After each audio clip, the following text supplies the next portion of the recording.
Saludos queridos amigos y hermanos, bienvenidos al programa Levántate y Camina.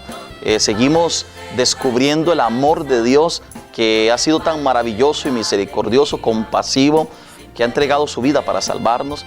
Quiero saludarle y llegar hasta usted con un abrazo grande en este tiempo tan especial y a través de este programa, de este canal, poder agradecer al Señor todos los dones y regalos que nos hace, su amor y su misericordia.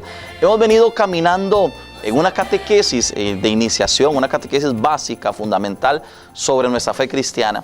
Y si usted ha estado siguiéndonos, y si no, le invito a que en el canal de YouTube de nuestro canal 14, TV Sur, va a encontrar usted todos los programas anteriores ahí, y ahí encontrará toda una catequesis que hemos venido haciendo sobre nuestra fe, basados en un material de la Comisión Nacional de Catequesis que se llama Esta es nuestra fe.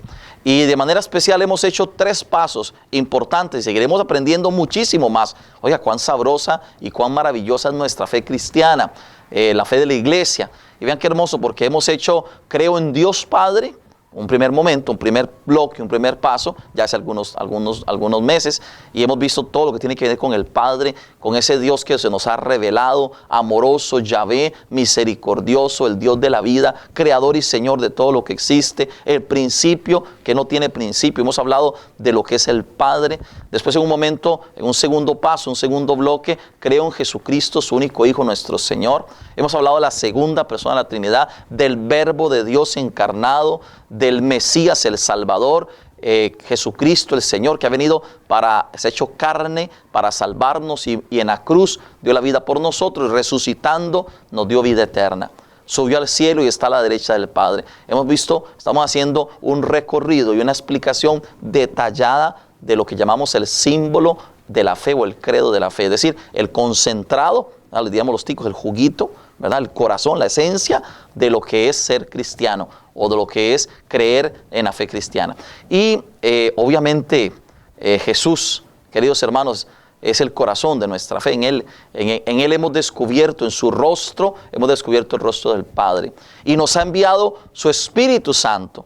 A ustedes les conviene, dice Jesús, que me vaya, porque les mandaré un paráclito que les llevará a la plenitud de la verdad. Bueno, ese es el Espíritu Santo. Ya anteriores programas hemos dedicado a conocer el Espíritu Santo, a abrirnos al Espíritu Santo, a dejar que ese Espíritu habite en nosotros, nos mueva y nos lleve y nos ilumine con la presencia de Dios. Entonces, a estos 3 aspectos que hemos desarrollado es lo que llamamos el misterio de la Trinidad, el misterio del Dios único, vivo y verdadero, el Dios que se nos ha revelado.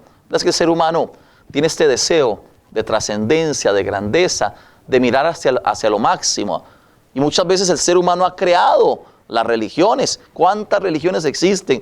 Muchas veces el ser humano ha creado su religión. ¿Cuál es la originalidad de la fe cristiana, de nuestra fe creyente, católica? Nuestra fe no ha sido creada por el ser humano. Dios se nos ha revelado, nos ha mostrado su rostro. Él ha venido a comunicarnos quién es Él y la verdad de nuestra propia identidad. Desvelándose, es decir, revelándose, Dios nos ha dicho quién es Él, su amor, su misericordia. Hemos llegado a conocer a Dios no por nuestra inteligencia, no por nuestro deseo. Nosotros no hemos construido a Dios. Dios se nos ha manifestado y hemos creído en la palabra que el Señor nos ha comunicado. Hermanos, qué hermoso, qué emoción ser cristiano, qué emoción es creer en el Señor. Y esto es común a todos los hombres y mujeres que hemos confiado en Jesús, dentro de la Iglesia Católica y también fuera de ella. Porque aquí nadie se sienta separado, aquí nadie se sienta que no es hermano. Aquí todos los que hemos abierto el corazón a Jesús de Nazaret y creemos que Él es el Cristo, como dice San Pedro, somos cristianos. Y confiamos en este misterio de este Dios que se nos ha revelado como Padre, como Hijo y como Espíritu Santo. Un único Dios manifestado en 3 personas distintas. Cuán fabulosa nuestra fe, cuán maravillosa nuestra fe. Ahora vamos a empezar a desarrollar elementos que tienen un carácter más secundario, pero que son importantes también en la comprensión de nuestra fe. Por ejemplo, en un cuarto bloque, después de haber descubierto al Padre, al Hijo y al Espíritu Santo, vamos a hablar hoy y en los próximos programas de la iglesia, porque la iglesia es la comunidad de la fe, es la familia de Dios. La iglesia es el pueblo santo del Señor.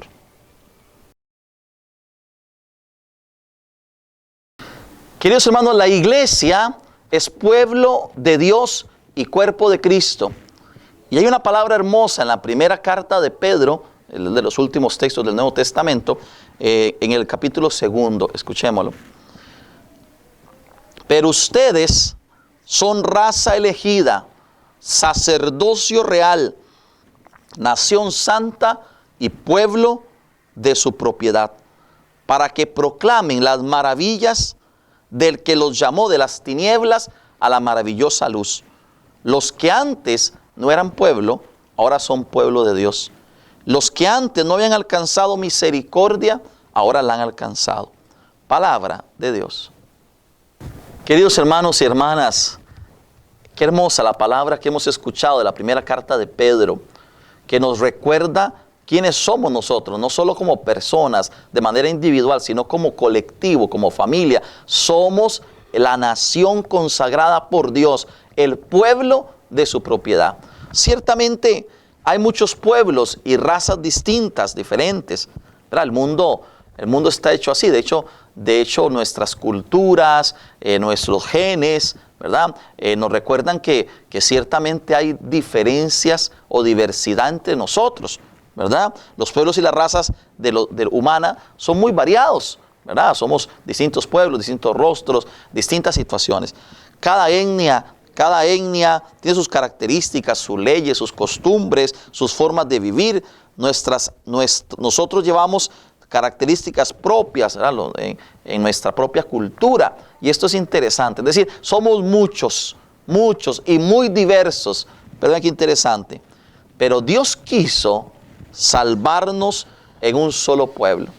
Y Dios quiso que ese pueblo construir un solo pueblo. En su maravilloso designio, quiso salvarnos formando un solo pueblo. Escoge a Abraham para formar un pueblo, el pueblo de Israel.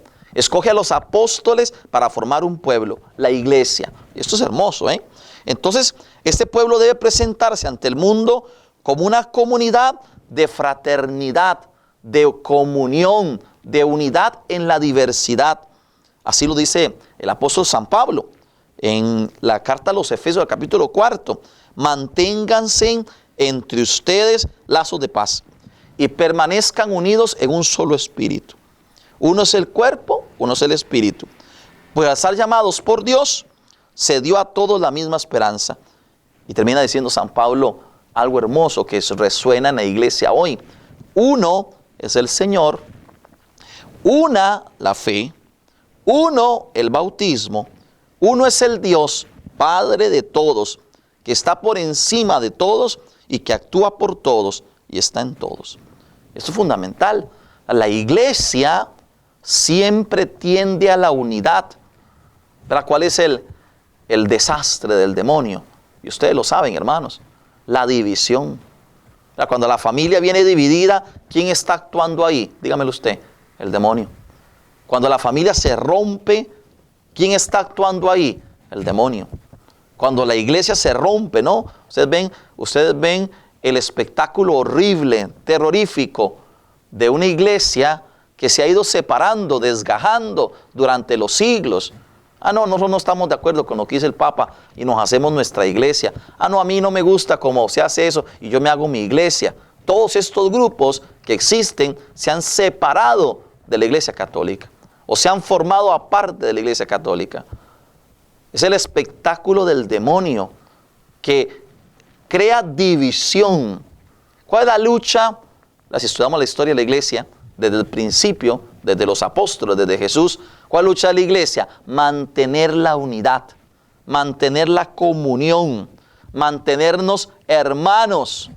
Porque, hermanos, tristemente entran un montón de orgullos, de vanidades, de cuestiones humanas que dividen la iglesia. Y entonces, como dice el Papa Francisco, en un documento, La Luz de la Fe, el acto de fe individual se inserta en una comunidad. El cristiano no cree de manera solitaria. No se puede ser cristiano solito. Y eso es fundamental, ¿eh? Se es cristiano en familia, en comunidad. Lo primero Jesús, el primer acto, los especialistas dicen de eclesiogénesis, es decir, el deseo de Jesús de fundar la iglesia. La gente dice, ¿dónde está el acta de fundación? Como si la iglesia fuera una asociación de desarrollo, o fuera un país, o fuera... No, Jesús mostró concretamente, sin duda alguna, gestos y palabras de querer fundar nuestra iglesia. ¿Cuál es el primer gesto? Eligiendo apóstoles. No lo hizo solo. Empezó, ¿verdad?, por el camino, por el lago de Genezaret, a escoger gente. Ahí estaba Pedro y Santiago y Juan y Andrés, y fue escogiéndolos. O sea, el deseo de hacer una familia, eso es la iglesia. En la antigüedad, ¿cómo fue ese proceso? Esa familia que Dios quiso hacer, esa familia que Dios fundó. Primero, Dios eligió al pueblo de Israel. Y esto es fundamental, y ya vamos a verlo más adelante, toda la hermosura de la obra de Dios a través de la historia de la salvación. Pero ahora, sintámonos hermanos, familia. Usted y yo somos hermanos. Qué hermosa es la iglesia, porque en la iglesia somos la familia, el pueblo de Dios. Y cantemos juntos este canto. Yo sé que se lo sabe, cántelo conmigo.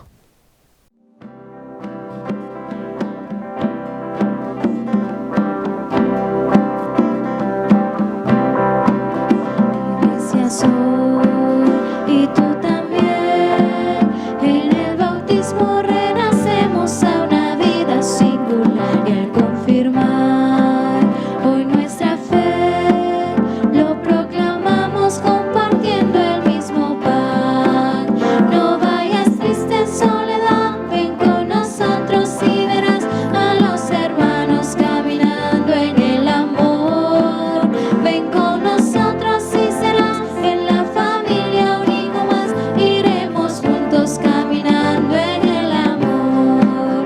Yo la veré envejecer, pero a mi madre aún con arrugas y defectos la querré, la quiero más, pues sé muy bien que he envejecido sin dejarme de querer. No vayas triste en soledad, ven con nosotros y verás a los hermanos caminando en el amor. Ven con nosotros y serás en la familia un hijo más, iremos juntos caminando en el amor. La iglesia es tan maternal que me ha engendrado, me alimenta y me acompaña sin cesar. La iglesia es tan maternal que nunca dude en abrazarme y perdonar. No vayas triste en soledad, ven con nosotros y verás a los hermanos caminando en el amor. Ven con nosotros y serás en la familia un hijo más, iremos juntos caminando en el amor. Tensiones hay y las habrá, porque nosotros somos hombres y no ángeles de luz, pero al final, solo al final, la iglesia unida encontrará su plenitud. No vayas triste en soledad, ven con nosotros y verás a los hermanos caminando en el amor. Ven con nosotros y serás en la familia un hijo más, iremos juntos caminando en el amor. No vayas triste en soledad, ven con nosotros y verás a los hermanos caminando en el amor. Ven con nosotros y serás en la familia un hijo más, iremos juntos caminando en el amor. Iremos juntos caminando en el amor. Iremos juntos caminando en el amor. Queridos hermanos y hermanas, este proceso, como lo cantábamos antes, alegría de ser iglesia, no fue el día a la mañana. Dios actúa, hay que aprenderlo, ¿eh? Si usted y yo queremos meternos en la sintonía de Dios, hay que aprender que Dios actúa despacito, paulatinamente. Claro, pues Dios es eterno, ¿verdad? Nosotros somos desesperados, queremos todo mañana, más en la cultura de hoy, ¿no? El internet rápido. Tranquilos, Dios va despacio porque lo hace bien, contundente. Dios va haciendo un proceso poco a poco. Primero elige para formar su familia, su pueblo, su iglesia. Primero funda el pueblo de Israel. Elige al pueblo, es una cosa hermosa. ¿Y cómo empieza? Empieza con Abraham, nuestro padre en la fe, prometiéndole hacer de su descendencia un pueblo numeroso. Primero con Abraham, recuerdan ustedes, del libro del Génesis, del capítulo 12 en adelante. Dios elige a Abraham, ven qué interesante. Israel no existía como pueblo. Dios elige a Abraham para crear el pueblo, eso es fundamental, ¿eh? No es que ya estaba Israel, sino que Dios es el corazón, el fundamento, el origen de aquel pueblo. Como Dios es el corazón, el fundamento, Jesucristo, el origen de la iglesia. La iglesia no existe, la iglesia no tiene sentido, la iglesia no existía si no es Jesús que la llama a la vida. Es un instrumento que nace del deseo del mismo Dios. Llamó a Moisés para que acompañara la travesía de su pueblo llevado por el desierto hacia la liberación, como dice el libro del Deuteronomio. Qué hermoso, por ejemplo, cuando dice una palabra del Deuteronomio que se le dice a Moisés: el Señor tu Dios te ha ligado a ti y te ha elegido, no por ser el más numeroso de los pueblos, al contrario, eres el menos numeroso, más bien te ha elegido por el amor que te tiene y para cumplir el juramento a tu Padre. El Señor creó el pueblo de Israel, un pueblo sencillo, pequeño, humilde. Oiga, es que Dios tiene debilidad, por así decirlo, por lo pequeño, lo sencillo, lo pobre. ¿Verdad? Eso es lo que le llama la atención. ¿Qué le llama la atención de María? Lo pobre, lo sencillo, lo pequeño, ¿verdad? La humildad. Y abraza a este pueblo. Claro, este pueblo al final le sale orgulloso y le sale jupón, ¿verdad? Como usted y yo, y le sale revoltoso y desobediente. Aquí somos todos. Pero lo hermoso es que Dios elige un pueblo, hace alianza con ese pueblo: Abraham, Isaac, Jacob, Moisés, los patriarcas, los profetas, los reyes. Dios hace una historia con ese pueblo. Dios es fiel a esa alianza. Dios no abandona a su pueblo de Israel. Dios hizo con su pueblo Israel una alianza, y todo el Antiguo Testamento, hermanos, qué hermoso es estudiar la Escritura. Todo el Antiguo Testamento es manifestación de esa alianza. Constantemente Dios reafirma la alianza. ¿Y cuál es lo contundente de esa alianza? Dios siempre es fiel y nosotros somos infieles. Desobedecemos, rechazamos la alianza, pero Dios hace un pacto de amistad, de adhesión recíproca. Dios, con amor de padre, acompaña como hijo al pueblo de Israel. Lo acompaña en el desierto, lo libera, lo rescata del mal, le da una vida nueva, una tierra nueva, le concede lo que el pueblo le pide, le ayuda a vencer las tentaciones, las dificultades, lo transforma a través de los profetas, pero en la plenitud de los tiempos. Ustedes hay que leer la Escritura en esta dinámica de progreso. Uno va viendo poco a poco cómo va creciendo en la Escritura. El Éxodo, el Génesis, el Éxodo, el Deuteronomio, los profetas, los reyes, y va creciendo, ¿no? Hasta que Dios manda en la plenitud, como dice San Pablo en la carta a los Gálatas, a su Hijo Jesucristo. ¿Y qué pasa con Jesucristo, hermanos? Todos los pueblos de la tierra son llamados a formar un solo pueblo.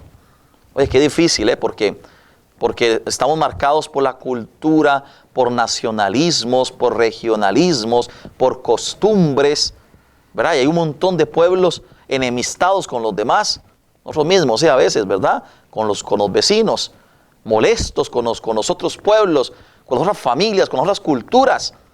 ¿Cuánto es difícil? Y Jesús tiene un proyecto, el proyecto del reino de Dios, una sola familia humana. ¡Qué espectáculo! ¡Qué espectáculo maravilloso dio el Papa Francisco visitando allá los estados árabes y agarrándose de la mano con los musulmanes y diciendo somos una familia única humana bajo el nombre de Dios. Distintas costumbres, distinta cultura, distinta religión, pero todos abrazados como hermanos, una sola familia. Jesús, el Hijo de Dios hecho hombre, llama a sus discípulos a integrar la iglesia como el nuevo pueblo de Dios. ¿Verdad? Hay que comprender esto. Hay un paso con Jesús de Nazaret. Hay una transformación. No es que Israel viene destruido. No es que la antigua alianza, el antiguo pueblo ya no tiene sentido. No, es que viene plenificado, viene completado. ¿Qué pasó? Los israelitas pensaron del Antiguo Testamento que era una elección excluyente. Lo explico para que todos lo entendamos. A veces uno siente eso, ¿no? A mí se me dio un don y ese don es mío, es para mí. Oiga, quien piensa eso se equivoca. Usted canta bonito, ese Dios se lo dio para los demás. Usted tiene inteligencia, capacidad, usted tiene habilidades, competencias, usted tiene carismas. Esos regalos de Dios no son para usted personalmente, individualmente, es para que usted los ponga al servicio de los demás. Israel pensó que todo el amor de Dios, que toda la elección de Dios era para ser privilegiado, para ser VIP, para que solo fuéramos nosotros los importantes y el resto de pueblos no. Malísima comprensión. Y eso nos pasa a nosotros también. Dios me ama a mí, pero no ama a los demás. Falso. Dios me ama en mí, ama a todos los hombres y mujeres de la tierra. Y entonces Jesús quiere remediar esto. No es solo el pueblo de Israel.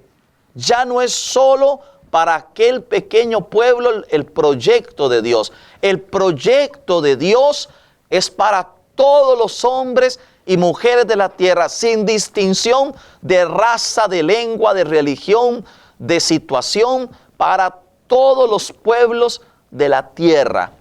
Y eso es la iglesia. Pero hay que ver el espectáculo maravilloso de la iglesia católica.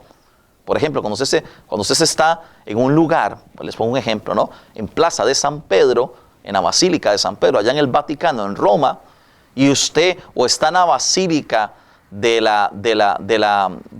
Santo Sepulcro, y usted se encuentra en medio de una gran muchedumbre de distintas razas, de distintas lenguas, de distintos países, de distintas culturas, y todos alabando en distintas lenguas e idiomas al único Dios vivo y verdadero.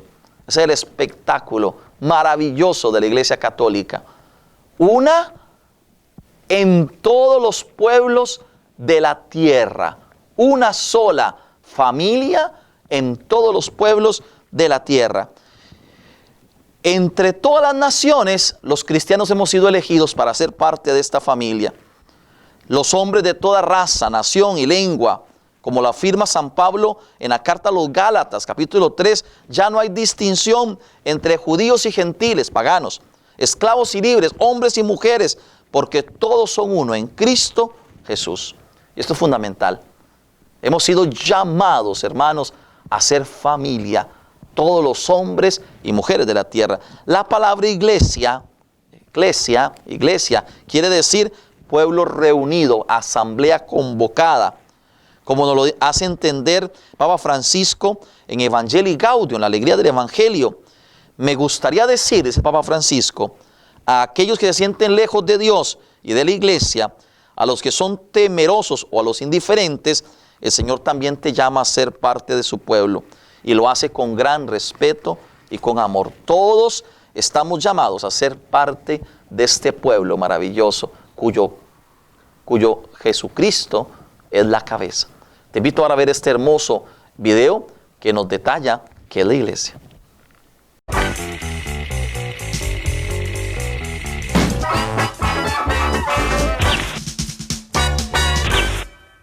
¿Qué es la iglesia? La palabra iglesia proviene del griego eklesia y significa ser llamado o señalado. ¿Y quién llama? Bueno, Dios, por supuesto. Los cristianos están llamados de en medio del mundo a servir a Cristo. La iglesia entonces es la comunidad de los que siguen a Cristo y están unidos a Él, y a cada uno de los demás miembros. Estamos unidos a Cristo por medio de la fe, la esperanza y la caridad. Estamos unidos unos a otros por la profesión común de la fe, por medio de la celebración de los 7 sacramentos y del reconocimiento de la propia autoridad de la Iglesia. Esto nos hace miembros activos de la Iglesia viviente. Y esto nos lleva a la imagen más común de la Iglesia. La Iglesia como cuerpo místico de Cristo. Cristo es la cabeza, nosotros, miembros de su cuerpo. La imagen bíblica nos muestra 2 cosas.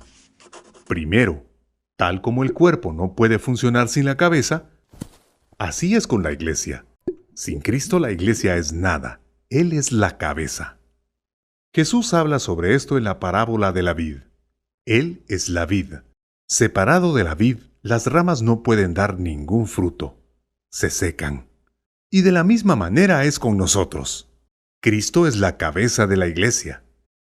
Él la dirige. Sin Él nada funcionaría.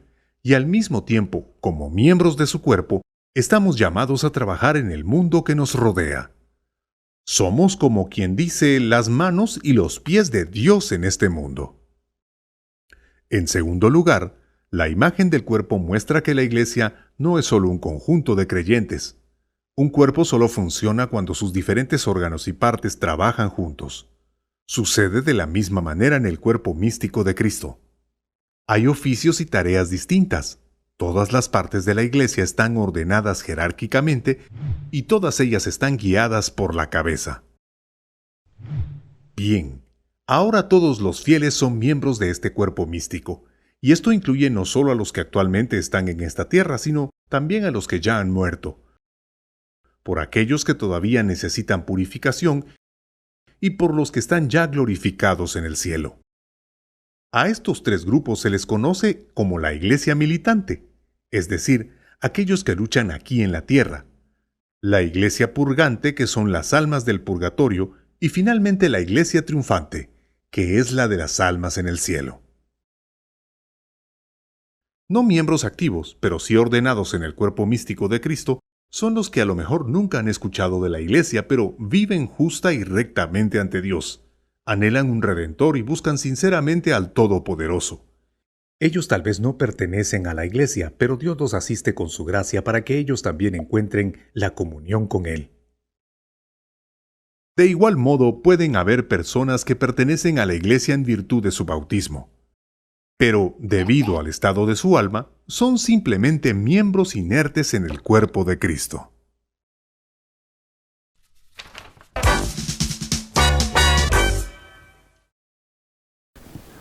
Queridos hermanos y hermanas, como hemos visto en este hermoso video, la Iglesia es el pueblo de Dios, el cuerpo de Cristo, y ella ha sido fundada para ser en el mundo la sal y la luz, presencia y testimonio de la victoria de Cristo que ha resucitado.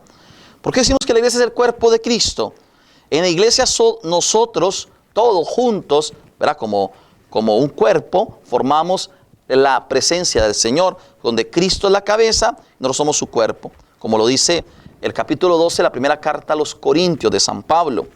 Todos nosotros hemos sido bautizados en un mismo espíritu para formar un único cuerpo. El bautismo nos ha injertado en esta realidad espiritual, dinámica, orgánica, que es la Iglesia. La fe nos une a todos a Jesús. ¿Qué es lo que sostiene este cuerpo? La fe en el Señor. Dice San Pablo en la primera carta a los Corintios, uno es el pan, y por eso formamos todos un solo cuerpo. Participamos todos del único pan eucarístico, de la presencia del Señor. En la Iglesia somos como células vivas de ese organismo, llamados en esa vitalidad a ser miembros de la fe en el Señor. Sin embargo, es interesante, ¿no? Porque todos somos necesarios e importantes en la Iglesia. Cada uno cumple su función. El Papa, los obispos, los presbíteros, los diáconos, los fieles laicos. Cada uno tiene su momento, su espacio y su misión en la Iglesia, su identidad. Es una cosa hermosa, ¿eh? Por muchos años hemos pensado que la gente importante son los sacerdotes y los consagrados. No. En la Iglesia Católica todos, porque es una comunidad de amor, de fe, de esperanza, Todos tenemos nuestro papel y nuestro significado. En la iglesia, Dios ha dado una tarea por cumplir a cada uno y nos corresponde contribuir a la unidad, a la comunión y a la edificación, es decir, a la misión de la iglesia. Papa Francisco dice una palabra muy linda: el Espíritu Santo, quien suscita una múltiple y diversa riqueza de dones, al mismo tiempo construye una unidad que nunca es uniformidad, sino multiforme armonía que atrae. Qué hermoso, porque la iglesia no es que tiene solo un rostro o una manera de hacer las cosas. La iglesia es multiforme. La manera en que oramos, la manera en que predicamos, la cultura, la lengua, ¿verdad? Somos muchos, pero siempre unidos en la fe. La iglesia es sacramento de salvación, signo en medio del mundo de la salvación de Dios. Recibió la misión, la comunidad cristiana, la iglesia, de ser instrumento a través del cual Dios quiere salvar a todos. Verás que la iglesia existe para esto, hermanos. La iglesia existe para la misión. La iglesia existe para anunciar la salvación, para contagiar a todos de la alegría del evangelio. En cada comunidad cristiana, en cada filial, en cada parroquia, en cada diócesis, en cada iglesia, se hace visible la nueva vida que Dios ofrece. Nosotros tenemos que estar siempre en esta actitud misionera, en este impulso misionero de llevar a Jesús a los demás, su propuesta y su reino. El cristiano es portador, el cristiano es testigo, el cristiano anuncia la buena nueva del reino del Dios a todos los hombres y mujeres de la tierra, deseando la liberación integral de todos los pueblos del mal y del pecado. ¿Qué significa que la iglesia es sacramento universal de salvación? El Vaticano II, en Lumen Gentium, nos lo deja claro.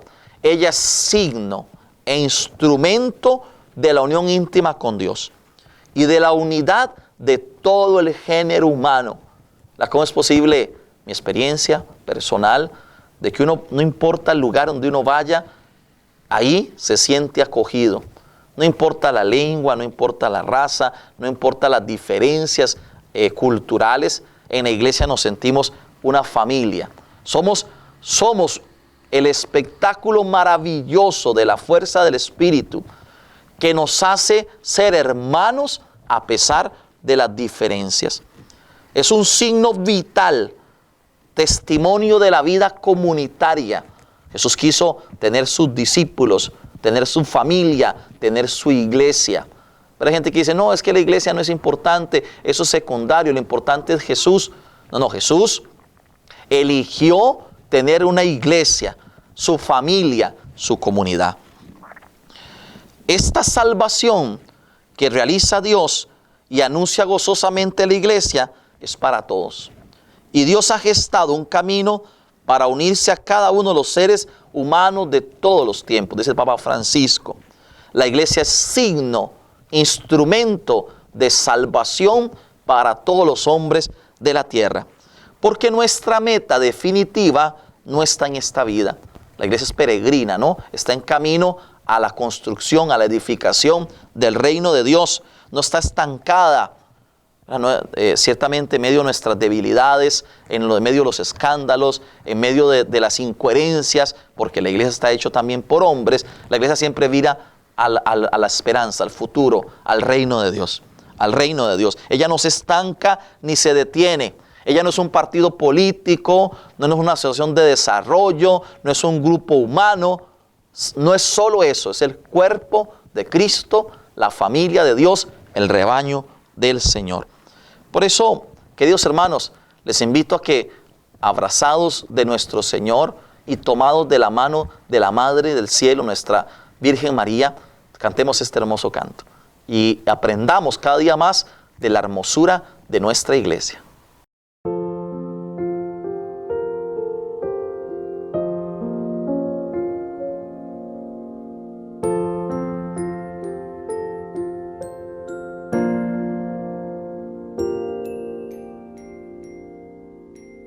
Al caer la tarde, vengo en oración, Traigo mi cansancio en el corazón y no sé cómo dormirme sin tu abrazo.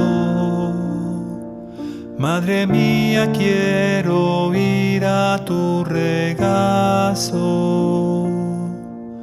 Como un niño pequeño, quiero descansar, sabiendo que me cuidas, mi alma tendrá paz, pues tú velas mi esperanza y mi inocencia. Madre mía, me consagro en tu presencia, y como un recién nacido rompo en llanto, esperando que me llegue tu consuelo. Me abandono en tus brazos y me arrullo con tu voz, sabiendo que eres tú quien me aguarda.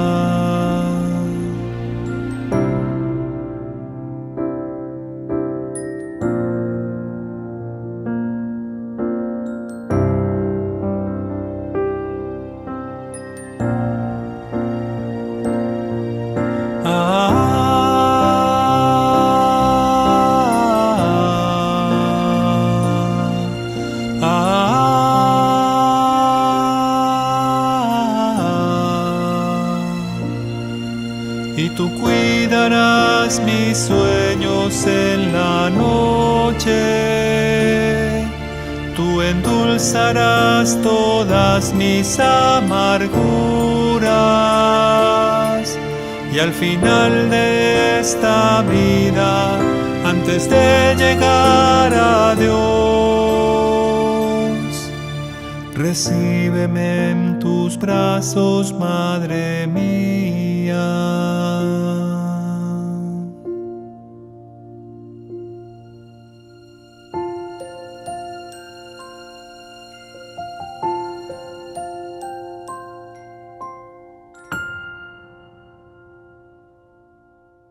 Queridos hermanos, qué alegría encontrarnos y qué alegría sentirnos parte de esta familia, la iglesia. Incluso si usted a veces se siente lejano, se siente indiferente, si tiene duda o crítica contra la iglesia, sépalo muy bien, somos la familia del Señor. Y una familia de casas abiertas para todos los hombres y mujeres de la tierra, de toda raza, de toda lengua, de todo lugar. Es una alegría que el Señor siga actuando entre nosotros. Dios le bendiga, nos vemos a la próxima. Bendiciones. Llévame donde los hombres necesiten tus palabras, necesiten